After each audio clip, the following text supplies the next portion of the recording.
When I was younger, pretty much just wanted to ride my bike. I never really had any ambitions of working or anything like that. I was pretty, I guess, elusive for quite a while. I lived down in Sydney, in the city, and never really felt like I belonged there. I guess I was pretty angry, young, sad, and I think it just sort of come to a time where I said I needed to come back home near family and yeah, back to the country as well. And I spent quite a lot of hours in the ocean, surfing, looking, listening as well, just to what was happening around me. And yeah, I think like probably a combination of that and being around family and being home, it just sort of, I don't know, got me back to a point where I could move on with life, I think.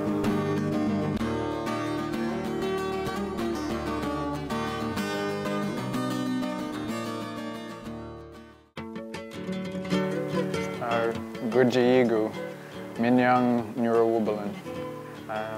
My name's Marcus and I was born in Taree, New South Wales. Taree is Birbai Barai, which is Biripi country. My mother was born and raised in Taree, and my grandmother was born just outside of Taree, in a little place called Mount George.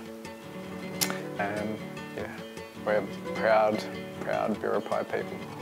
By chance, I met my partner Stephanie a few years ago, and now we've got a young Burai as well together, as well as Steph's got 3 kids, and yeah, pretty wild bunch of emus, I reckon, but I wouldn't give them up for anything. I'm an Aboriginal health worker at Tobwabba Aboriginal Medical Service in Foster. Every day is pretty different. I don't think you can really plan for what's going to happen on each day. One of the main things is getting young men and boys in here for health assessments, and also different programs in the schools and local community. Being Aboriginal is a very personal thing. I think a definition for someone is going to be very different for myself or for any of the mob around here.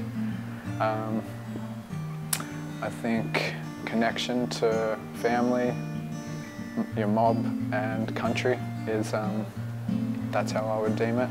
And also, I think without one of those things, your sense of identity, sense of place becomes pretty blurred, I reckon. You get a bit lost.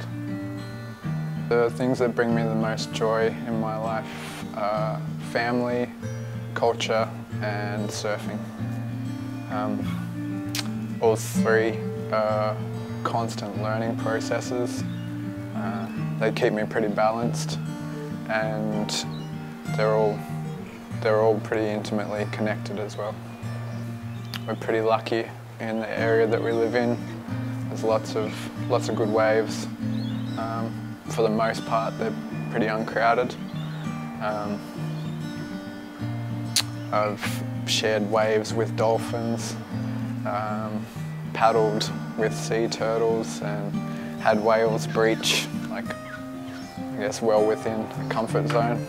And yeah, it's pretty special. Just you don't even need to be getting waves. Just being out in the ocean is pretty good. First and foremost, all the old people, their strength and their wisdom is pretty much beyond admirable. I don't know if there is a word for it. More recently, there's a young Gumbanga lad named Otis Carey.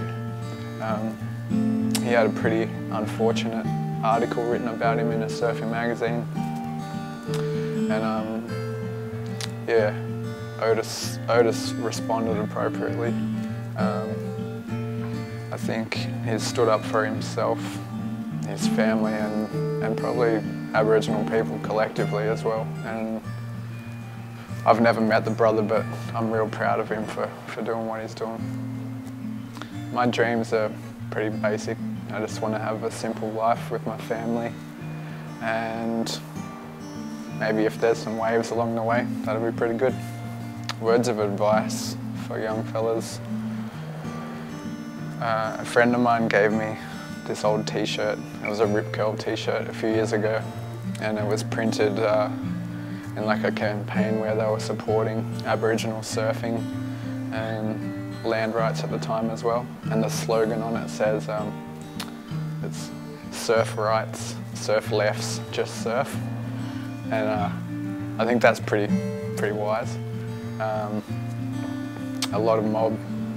lot of coastal mob have been saved by the ocean, I reckon. But that could be applicable to young fellas that are nowhere near the coast as well. I think if they just find something that could be anything, art, sport, it could be cultural stuff. Just if they sink their teeth into that, then I think you pretty much got a good chance of having a good life.